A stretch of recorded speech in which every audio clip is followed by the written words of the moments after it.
Everyone has that one person they just cannot stand. Maybe it was someone at school. Maybe it was a coworker who made every single day feel harder than it needed to be. For Ron Howard, that person was someone the whole world loved. Someone who smiled on camera, made audiences laugh, and seemed like the nicest person in any room. But behind closed doors, away from the lights and the cameras, Ron Howard wanted absolutely nothing to do with him. And for decades, he never said a word about it. This is the story of a friendship that never was. A hidden dislike that started on one of the most beloved TV sets in American history and followed Ron Howard for the rest of his life. By the time you finish this, you will never look at the Andy Griffith Show the same way again. Ron Howard was not your typical kid. While most children his age were outside playing in the yard or watching cartoons on Saturday mornings, Ron was already working. He was already acting. He was already learning what it meant to stand in front of a camera and make people feel something. Born on March 1, 1954, in Duncan, Oklahoma, Ron came from a family where show business was not a dream. It was just life. His father, Rance Howard, was an actor. His mother, Jean, was an actress too. So when little Ron started showing an interest in performing, nobody in the house was surprised. By the time Ron was 5 years old, he already had a film credit to his name. 5 years old. Most kids at that age are still figuring out how to tie their shoes. But Ron was already on set, already hitting his marks, already understanding how the whole thing worked. He appeared in television shows that people were watching all across America. He was a natural. There was something about him that made people want to watch him. Maybe it was his red hair. Maybe it was his big eyes. Maybe it was the way he could make you believe every single word he said, even when he was just a little boy. Then came the role that changed everything. In 1960, when Ron was just 6 years old, he landed the part of Opie Taylor on The Andy Griffith Show. He was credited as Ronnie Howard back then, which felt right for a kid that small. And just like that, America fell in love with him.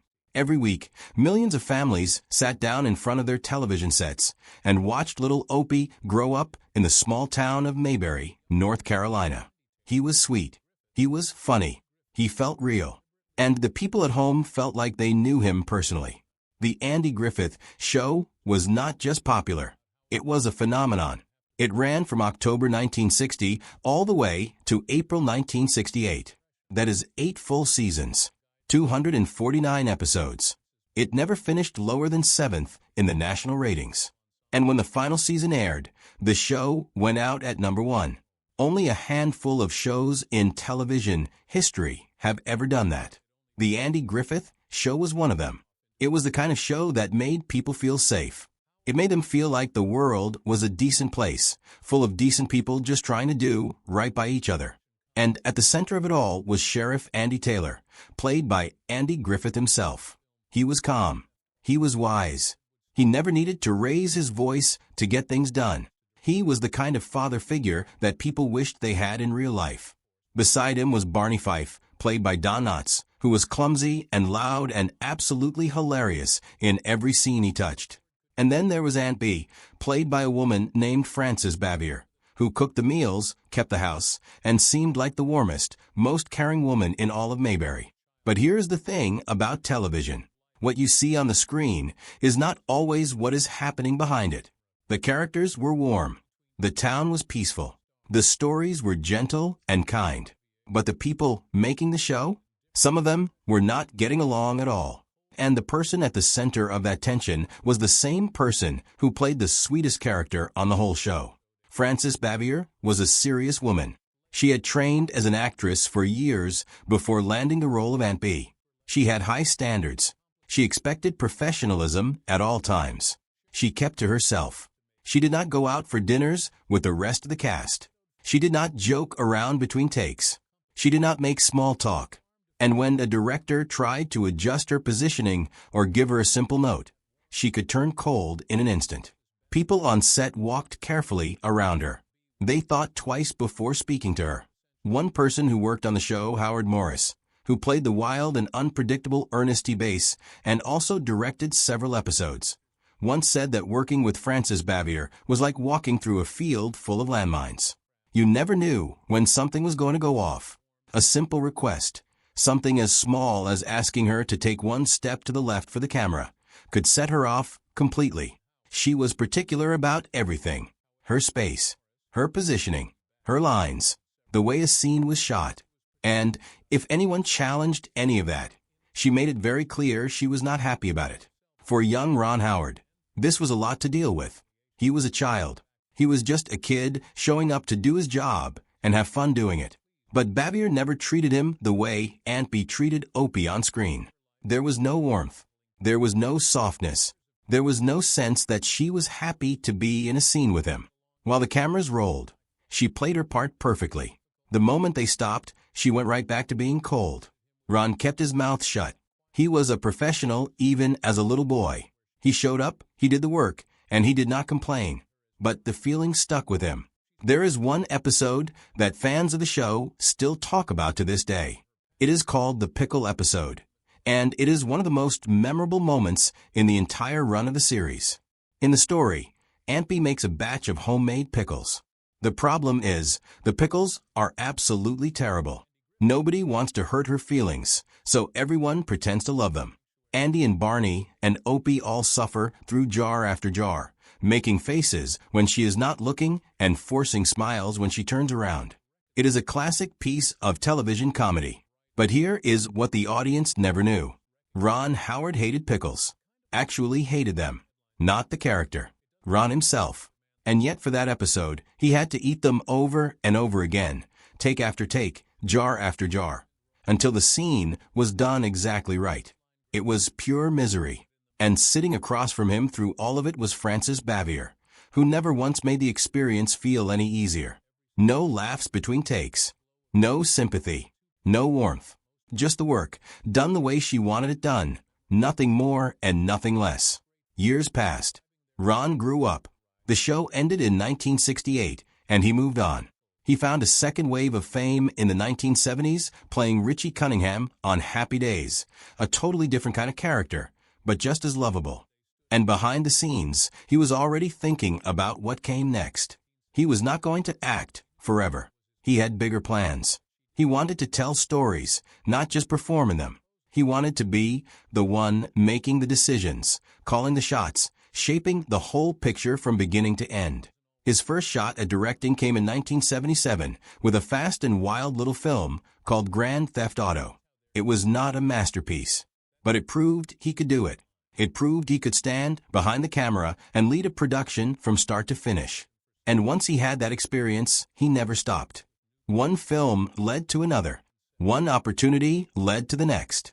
He directed Splash in 1984, a funny and charming romantic fantasy that gave Tom Hanks one of his early starring roles and became a real hit with audiences. He directed Cocoon. He directed Parenthood. He directed Apollo 13, which had people on the edge of their seats even though everyone already knew how the story ended. And then in 2001, he made the movie that put him at the very top of Hollywood.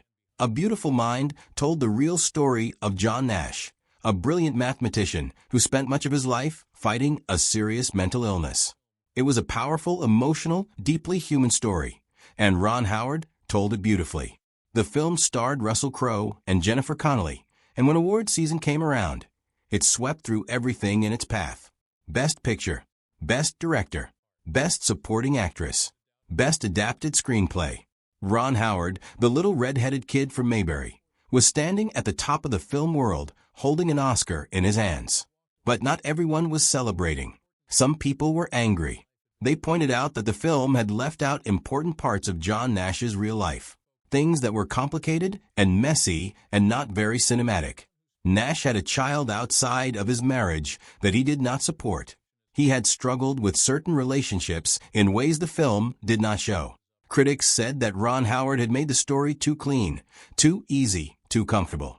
They said he had smoothed out the rough edges to make a better movie, but a less honest one. Ron admitted that some things had been cut for the sake of the story he was trying to tell. But what bothered him most was not the criticism.